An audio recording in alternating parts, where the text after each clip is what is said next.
All right, so I am so excited to talk with you in particular about the idea of how story and storyline became so important to you. So what do you think in your own story made you so captivated by story? Because that is something that I'm using the word story a lot, but I love the idea that we're storytellers, that our lives are stories. So how did you yourself kind of get into that? What in your history made that? I mean, I blame my parents. Like, the psychology of it is that you had to be a good storyteller to, like, hold my parents' attention. Oh, I love that. There were only two kids, but it was still, like, you had to be able to tell a story, or, like, the conversation sort of rolled on. But, and I'm only half joking about that. Like, no, I'm actually thinking that explains me. Why? But yeah. Go ahead. I mean, my dad's a pastor. Did you grow up in a pastor's family? No, doctor and nurse. Okay. So I used to say that sermons were a sort of my first language, but the thing about the family is true, that you had to be able to, like, tell a story, and that's what the dinner table was like. So yeah, I don't know how to trace it back to, like, no, I think that's exactly traced back. The vanishing point, but... That's awesome. And so how has your work been influenced by that? Were you a storyteller and then a pastor, or a pastor who got really interested in storytelling? So I was a playwright. Okay. Who became a stand-up comic. Okay. Who went to divinity school, and then started storytelling. When I moved to Chicago for divinity school, I started doing storytelling at live events. And so I was, like, becoming a pastor at the same time that I was becoming, like, a public storyteller in this particular way, like, in this genre. So, and then, so I did some pastoring while I was doing storytelling on, like, as a separate thing. Yeah.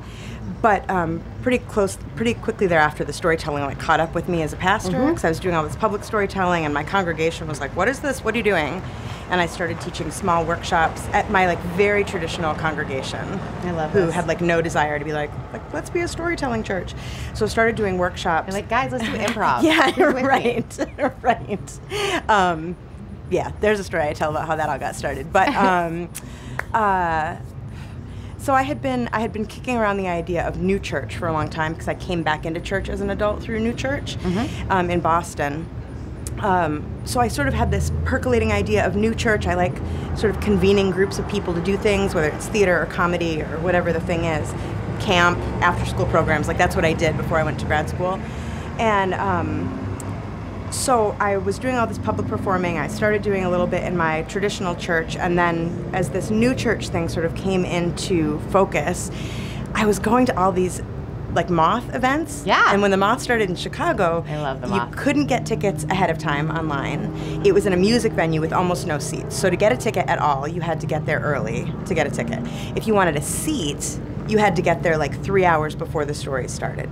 And so there was a night when I got there, like, an hour before the doors open, and I stood in line, and I didn't get a seat. So I stood in line for an hour, and then I stood up for 2 hours while I waited for the show to start, and then I stood up for 2 hours to hear the stories. And so did other people.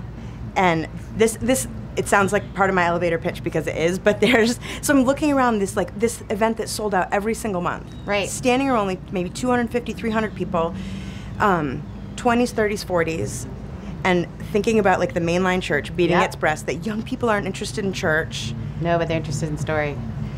Right, and the inner evangelical part of me was like, do we not have a true story to tell in community? So as I got more and more into storytelling as a performer, that was happening at the same time as this New Church idea was cooking. And my co-pastor is a playwright himself, Vince Amlin, so he has story in his background in sort of different ways, but these things were all sort of converging. So. I was an actress, so I was acting on the side. I don't tell a lot of people, well, now I'm telling everyone. I was commissioned to be ordained.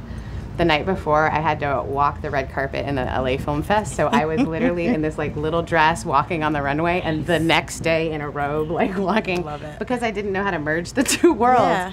But it's literally been the only thing that makes sense or is compelling to people, right? So I love your work, and I love that you're doing that. The thing I'm going to ask, because we are doing little short things, is how do you want people to remember your story? Like, if they were to look back on your story, what is that theme, or what is the thing that you want people to remember about you? About me? Yep. The tent says, what's your story? It's your story. What do you want people, if you think back, look back on your life, years from now, what do you want them to remember? I don't think I'm going to answer that question. Fair enough. I mean, so part of why I do public storytelling now I'm like a performance junkie. Yeah. But when I perform, part of what I want them to remember, this is going to sound very holy, but it's also true, is that I want them to be like, oh, you're a pastor? I really don't, like, I like people to think the stories that I tell are funny or smart or insightful or whatever. But what I really want them to do is to know, like, progressive Christians exist. Yes. Because I don't know about you, but I still live in like so much of a bubble that I'm like, everyone knows that there are progressive Christians. No. Which is totally daft of me. And so to tell events publicly in Chicago and to have people come up to me and be like, so are you really you're a pastor? And I'm like, yes, like I said multiple times in the story, or got introduced as Reverend Rebecca Anderson. That's true. Yeah. And so in those story performances, I want people to know and remember that progressive Christians exist, because it has been, like, much to my grief, that I'll meet really, really well-connected people in Chicago, and they'll come back around and be like, oh, my friend just came out, and I don't know who to talk to. I don't know who to send them to, because I'm not religious. You're the only person I know. Right. And I'm like, but you're like a casting director at a famous theater. You know thousands of people. I'm the only one So I want people to just know that that we exist. I love it. So you really want your story to be part of a bigger story. You want people, to know. I mean, I also want to crush it, Yeah, well, of course. Who doesn't want to crush it? I am so grateful that you sat with me in the heat on these benches, and then I got to hear a little bit of your story. Thank you. Thank you so much. I was really glad to sit with you.